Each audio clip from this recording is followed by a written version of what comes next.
Assalamualaikum warahmatullahi wabarakatuh. Sahabat pecinta horor, apa kabar teman-teman semuanya? Semoga kalian selalu dalam keadaan sehat walafiat. Oke, kembali lagi bersama aku di podcast horor Dwi Widianti. Di podcast kali ini aku ingin membahas sebuah cerita yang berdasarkan kisah nyata ya teman-teman, dimana cerita ini datang dari akun @zeropoint di akun Twitternya, berjudul Rumah Sisik. Untuk teman-teman yang belum support channel ini, jangan lupa untuk terus support channel ini ya, dengan cara klik tombol subscribe, like, dan tekan lonceng notifikasinya supaya teman-teman gak ketinggalan sama cerita terbaru dari aku. Oke teman-teman, gak usah pakai lama ya, langsung saja kita simak ceritanya. Segala bentuk nama serta lokasi dalam kisah ini disamarkan demi melindungi hak privasi dari narasumber dan pihak lain yang ada dalam cerita. Untuk itu, bagi kalian yang menyadari segala bentuk clue dalam cerita ini, harap menyimpannya untuk diri sendiri saja. Karena berdasarkan kesaksian narasumber tunggal, maka utas ini akan saya bawakan dalam sudut pandang POV atau orang pertama. Langsung saja, kisah ini ditulis berdasarkan pengalaman Arif dan kawan-kawan. Mari kita mulai. Namaku Arif, bekerja di salah satu perusahaan digital marketing sekaligus percetakan atau printing di Bandung. Semula kantorku berdomisili di kota Bandung, tepatnya di sekitaran daerah Lengkong. Sebelum akhirnya baru-baru ini kami berpindah ke wilayah Bandung Timur. Yang ku tahu, perpindahan kantor kami dilakukan karena habis masa sewa gedung dan atasan kami memilih berpindah ke lokasi yang sebetulnya cukup jauh dari tempat kantor sebelumnya di Lengkong. Sangat disayangkan, selain karena konsumen printing atau percetakan di tempat itu sudah ramai oleh pelanggan tetap, kami juga sudah merasa nyaman dengan tempat itu. Banyak makanan dan kenangan. Berbeda dengan kantor kami yang sebelumnya yang notabene berada di pusat kota. Kantor kami yang sekarang cenderung terletak di pelosok Bandung Timur. Sepanjang jalan desa menuju ke kantor, masih ditemui sawah lapang hingga kebun-kebun. Kala malam, jalanannya masih gelap minim penerangan. Kantor baru kami berbentuk rumah bangunan lama dengan tembok-tembok kokoh, namun langit-langit rumahnya kebanyakan sudah keropos. Hari pertama berkantor, kami justru disuruh atasan kerja bakti. Tempat ini sangat kotor karena sudah bertahun-tahun dibiarkan kosong. Bau ruangannya juga aneh, sulit dijelaskan. Aromanya seperti bau rumah kosong bercampur aroma lapuk kayu dan karat. Debu-debu yang tak kasat mata juga sangat mengganggu pernapasan. Juga cat putih kusam yang menambah suasana tidak enak. Butuh tenaga ekstra dan waktu sampai 3 hari untuk membuat bangunan ini setidaknya layak untuk digunakan sebagai tempat kerja. Perihal nyaman, kami berpikir, nanti lama-lama juga terbiasa. Tidak ada yang aneh hari-hari pertama kami bekerja bakti membersihkan tempat tersebut. Memang sih, kami semua sepakat beres-beres hanya sampai jam kerja selesai, pukul 17.00. Selebihnya belum ada yang berani di tempat itu sampai malam. Setiap pulang pasti selalu serentak. Sampai pada hari keempat, pekerjaan sudah sangat menumpuk setelah 3 hari tidak tersentuh, khususnya untuk divisiku. Minggu ini kami ada deadline propose strategi marketing plan ke klien. Jadi mau gak mau, lembur adalah satu-satunya pilihan yang disepakati bersama oleh satu divisi. Hari itu aku datang paling awal. Aku bertugas standby sejak pagi buta menunggu Pak Junadi yang mendapatkan approval dan menerima arahan yang mana kemudian diteruskan ke tim sebagai to-do list pekerjaan. Sekitar pukul 6 pagi, aku sudah membuka gerbang kantor. Maklum saja, sejak kepindahan ke sini, kami belum mendapatkan satpam baru pengganti Pak Nanang yang memutuskan berhenti bekerja dengan alasan jarak yang terlalu jauh, membuat gajinya terasa tidak sepadan alias habis di ongkos. Suasana pagi di sana sangat dingin dan sepi. Jarak ke rumah penduduk dibatasi oleh bidangan sawah. Aku menaruh tas di ruang kerjaku yang terletak di bagian belakang rumah ini. Ruang kerja divisiku berhadapan langsung dengan halaman taman belakang yang luas. Saking luasnya, terdapat 4 pendopo atau saung di sana yang difungsikan sebagai ruang rapat outdoor sekaligus menjadi tempat mengambil jeda mencari inspirasi kerja. Pagi itu, daripada sendirian di ruang yang masih sepi, aku lebih memilih merokok di salah satu pendopo halaman belakang. Merokok dan menikmati secangkir kopi adalah cara terbaik menikmati pagi. Tetapi tidak pada hari itu. Baru 3 hisapan pertama, aku melihat kursi goyang di pendopo seberang bergerak. Seksama aku perhatikan, memang seperti ada yang duduk di sana. Posisi kursi goyang itu membelakangiku, jadi aku tak melihatnya cukup jelas. Aku coba mendekat dan benar saja, perempuan berambut panjang sedang duduk di kursi goyang itu. Aku datang menghampiri. Ternyata itu adalah Elisa, rekan satu divisiku. "Sa, tumben amat datang pagi," sapaku. Elisa masih santai duduk di kursi itu membelakangiku. "Pak Junedi belum datang nih," lanjutku basa-basi. Elisa masih tidak menjawab. Aku melanjutkan hisapan rokokku. Tak lama ponselku bergetar. Aku melihat pesan teks dari WhatsApp grup. "Arga, bukain gerbang. Urang sama Elisa di depan." Seketika aku melongo, melihat sosok di hadapanku semakin menggoyangkan kursi itu kencang tak wajar. Aku merinding hebat. Aku teringat tadi ketika aku masuk, memang aku mengunci lagi gerbang dan gak mungkin ada yang bisa masuk lagi tanpa kunci dariku. Logikaku menyertak dan nyaliku menciut. Tanpa pikir panjang, aku langsung berbalik arah dan berlari ke depan. Di depan sudah ada Arga dan Elisa yang berboncengan motor. Aku membukakan gerbang itu dengan tergesa-gesa. "Pagi-pagi dingin gini, kok malah keringetan, Rif? Habis ngapain maneh?" Celutukan Arga membuatku kesal. "Jangan ke dalam dulu deh, mending kita ngopi di depan dulu yuk. Udah dengerin orang, jangan nolak, nanti orang ceritakan," ucapku memaksa. Mereka yang masih terheran-heran akhirnya menuruti. Aku menceritakan kejadian barusan ke Arga dan Elisa, tetapi mereka malah tak percaya. Ceritaku malah diselewengkan menjadi jokes yang menurutku sama sekali tak lucu. "Percaya sama orang, tempat ini gak beres," ujarku. "Ya maklum lah Rif, namanya juga rumah lama kosong, kita aja belum terbiasa," ucap Elisa. Aku mencoba mengabaikan kejadian pagi tadi karena tidak ingin merusak mood kerja tim. Hari itu kami fokus mengejar deadline dan sebagaimana yang diprediksikan, pekerjaan kali ini membutuhkan waktu lembur. Hari lembur pertama, siapa sangka juga menjadi awal mula petaka pukul 17.00 jam pulang kantor.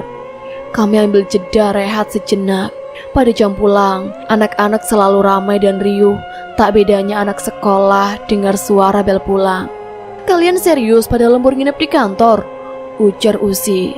"Ya gimana lagi?" balasku. "Semangat deh, nanti ditunggu testimoninya ya." Ledek Uzi disambut oleh tawa anak-anak. Mereka bubar ke kantor dengan cepat. Aku pergi ke pendopo untuk merokok. Seketika aku teringat dengan kejadian pagi tadi yang rasanya sosok itu benar-benar nyata.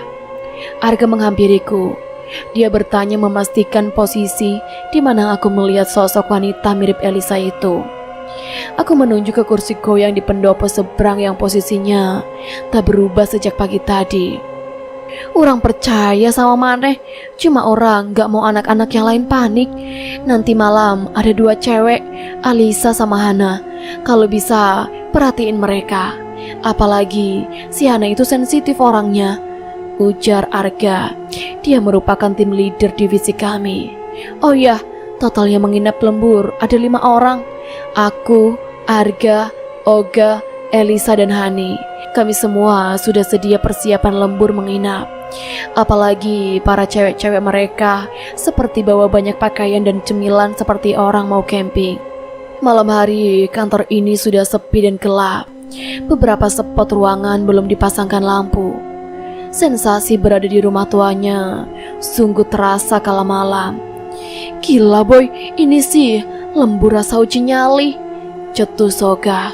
Shh, udah ah, jangan ngomong sembarangan, ucap Arga. Pukul 20.00, Oga tanpa segan-segan memutuskan untuk mandi karena merasa suntuk katanya. Setelah mandi cukup lama, hampir 1 jam, Oga baru balik ke ruangan dengan celetohan heboh. Dia menuduh kami mengerjai dia dengan memainkan saklar lampu. Gak lucu tau gak mainin saklar lampu kamar mandi, nanti koslet tahu rasa, oceh Oga. Kami semua saling menoleh satu sama lain. Kita menjelaskan bahwa sedari tadi kami berempat tidak keluar dari ruangan ini. Oga tidak percaya karena dia merasa mendengar suara langkah kaki saat dia berteriak memanggil nama aku dan Arga. Gak lucu sumpah bercandanya. Terus siapa tadi yang matiin air aneh? Parah sih, orang lagi sampoan. Lanjutnya, gak, mesin air ada di mana aja, kita nggak tahu. Boro-boro mau ngerjain ente, timbalku. Kemudian suasana hening. Oga mulai melunak dan percaya setelah melihat ekspresi kami. Semua benar-benar serius. Akhirnya Arga mengakhiri perdebatan dan mengalihkan ketegangan dengan mentraktir kami makan malam yang dipesan via ojek online. Kami pun lanjut bekerja sembari menunggu makanan tiba. Rasanya udara di sini terasa dingin menembus ke kulitku. Tetapi sebaliknya, keringat menetes deras di kening Oga. Dia juga terus menggaruk-garuk kulitnya karena merasa gatal. Oga yang mengeluh kegerahan memutuskan untuk bekerja di pendopo halaman belakang. Biar dapat angin, sekalian bisa udut atau merokok katanya. Tak ada yang menahan, Oga pun keluar membawa laptopnya. Suara ketikan keyboard dari tiap-tiap laptop terhenti begitu mendengar, seperti suara kardus besar terjatuh dari ruang tengah. Paling Oga gak bisa diem, celetuk Hana. Tak lama berselang, terdengar suara langkah kaki berlari-lari di ruang tengah. Kami menatap satu sama lain. Sesungguhnya kami tak yakin kali ini ulah Oga, karena suara langkah kaki itu cukup ramai, seperti suara anak-anak sedang bermain lari-larian lalu menjatuhkan beberapa barang. Mendengar hal tersebut, kami hanya saling menatap. Tak ada satupun dari kami yang berani berbicara membahas soal suara-suara tadi. Hana dan Elisa merapatkan kursi mereka satu sama lain menjadi lebih berdempetan. Udah, lanjut kerja aja, ucap Arga. Suara langkah lari-lari itu kini berpadu dengan suara anak kecil tertawa riang. Suara itu terdengar jelas menggema. Kami semua terdiam. Mau orang periksa? Tawarku. Jangan udah, semua di sini aja. Lanjut fokus kerja, balas Arga. Aku pun menyetujui. Lagi pula sebenarnya kalaupun harus memeriksa ke depan, aku tidak mungkin sendiri. Minimal memanggil Oga untuk ikut menemani. Suasana malam itu benar-benar mendadak gak enak banget. Hana pun mulai mengeluh merasa punggungnya berat. Dia terus-menerus mengusap tengkuk lehernya. Aku merasa dari sini situasi makin tidak beres. Pintu ruang kerja kami terketuk keras. Semua menatap satu arah ke pintu. Ketukannya semakin keras dan bertempo cepat. Arga bangun dari kursinya. Dia berjalan perlahan ke arah pintu. Sekali lagi Arga menoleh kepada kami yang menyaksikannya dengan wajah tegang dari kursi masing-masing. Kulihat Arga menarik napas panjang, kemudian membuka pintu dalam sekali sentakan. Kita semua terbelalak melihat Oga bermandikan keringat dan tubuhnya bergemetar. Oga, kami semua kaget. Nampak bintal-bintal memerah sangat banyak di kulit Oga. Napasnya terengap-engap. Oga seperti orang yang ingin bersuara namun gagap dan tertahan. Air, cepat air, teriak Arga. Elisa dengan sigap memberikan 1 gelas air mineral. Air itu diminum Oga dalam sekali tegukan. Napas Oga masih terengah-engah seperti orang habis lari maraton. Oga, maneh tenang, tarik napas. Arga menenangkan. Setelah napasnya lebih teratur, Arga menggiring Oga untuk duduk di kursi. Kemudian satu pertanyaan dari mulut Arga keluar mewakili semua kepala. Kenapa? Oga menjulurkan tangan kepadaku, isyarat meminta 1 gelas air lagi. Aku ambilkan, dia meminumnya. Lagi-lagi dalam 1 kali teguk. Elisa, jujur sama aku, tadi kamu ke belakang gak? Tanya Oga. Elisa menjawab dengan menggeleng. Enggak Kak, dari tadi kita semua gak ada yang keluar ruangan ini. Timpal aku. Kan, sesuai dugaanku, balas Oga. Dia mengusap-ngusap dadanya sendiri. Kami semua menatapnya tegang. Tadi orang lihat Elisa di kursi goyang pendopo pojok. Orang panggil gak nyaut, orang deketin juga gak nengok. Diajak ngobrol diam aja. Oga memulai cerita. Jadi begini, karena penasaran, Oga menghampiri Elisa yang terduduk di kursi goyang. Namun Elisa tetap tidak menjawab ketika disapa. Posisi kursi itu membelakangi Oga, tiba-tiba bergerak mengayun. Lama-lama ayunannya semakin kencang tidak wajar. Oga mundur beberapa langkah setelah mendengar Elisa yang terayun kencang di kursi justru malah ketawa aneh. Ketika berbalik badan ingin berlari, langkahnya terhenti dan tubuhnya mematung ketika melihat penampakan di lorong toilet yang terletak persis di hadapannya. Berdiri tegap makhluk hitam setinggi atap lorong, sampai kepala makhluk itu agak merunduk karena terlalu tinggi.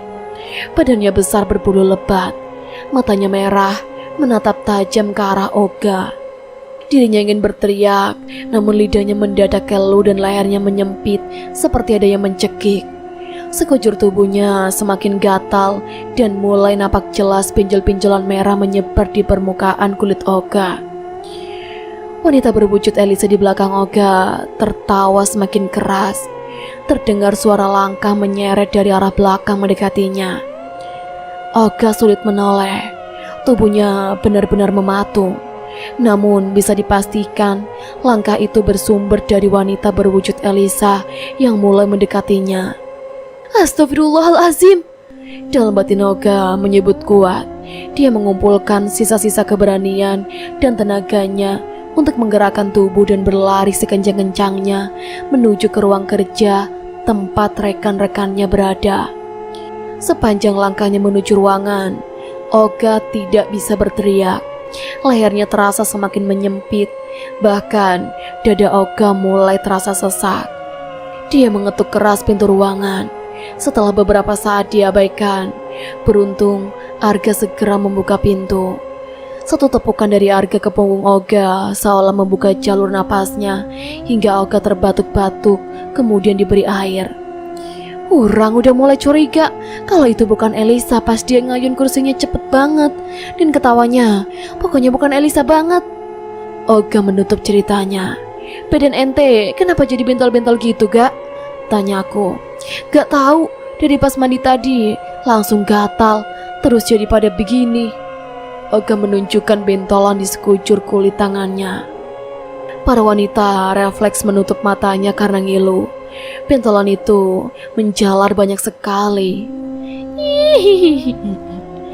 Terdengar suara wanita tertawa menggema dari arah halaman belakang. Kami semua sontak saling menatap tegang. Duh, pasti si cewek yang nyamar jadi Elisa tadi tuh, celetuk Oga dengan suara gemetar. Seketika bulu-buluku meremang. Nampak Hana memegang erat lengan Elisa. Kami semua merinding hebat. Oga bahkan merapatkan kursinya ke Arga.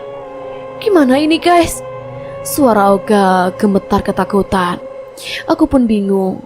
Perasaan takut bercampur cemas seketika menyergap.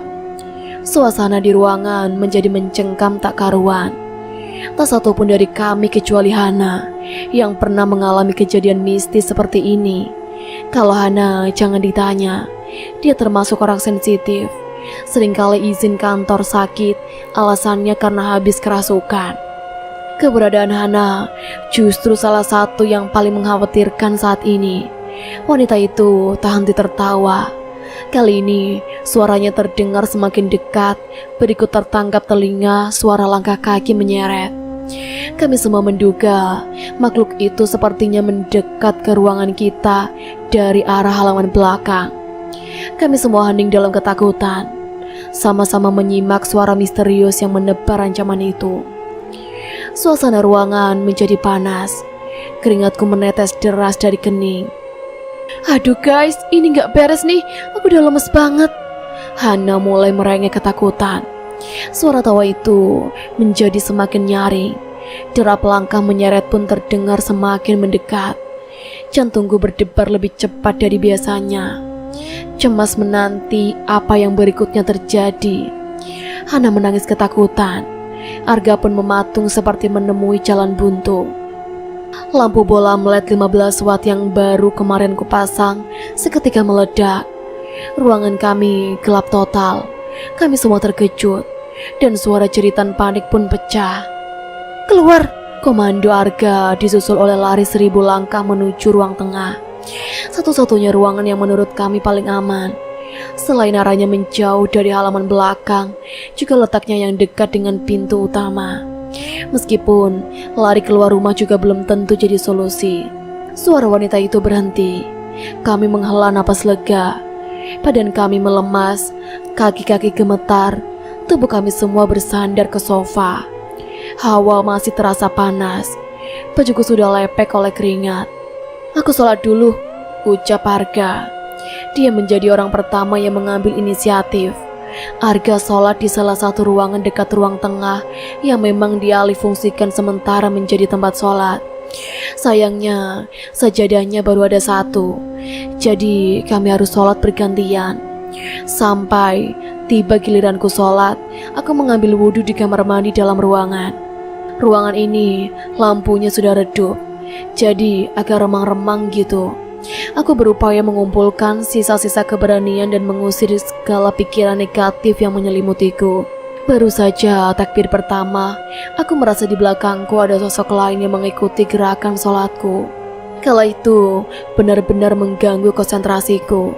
Aku berpikir, kalaupun itu Olga yang memaksakan untuk sholat bareng, harusnya dia menepuk pundakku untuk memulai jamaah. Ketika sujud rakaat pertama, jemari kakiku merasa menyentuh sesuatu. Aku mengeraskan suara takbir mencoba menguasai kendali berani dalam diri. Sampai pada ketika aku bangun sujud rakaat kedua, betapa terkejutnya aku kalau melihat di hadapanku sosok wanita berwajah gosong mengenakan mukena yang mengikuti gerakan sholat di hadapanku. Jadi kami sholat berhadap-hadapan. Wah teman-teman, jadi itulah tadi akhir cerita dari Rumah Sisik. Kalau menurut teman-teman gimana tuh? Kalian bisa nggak ngebayangin apa yang si Arif ini sedang lakuin? Tuliskan pendapatnya di kolom komentar ya.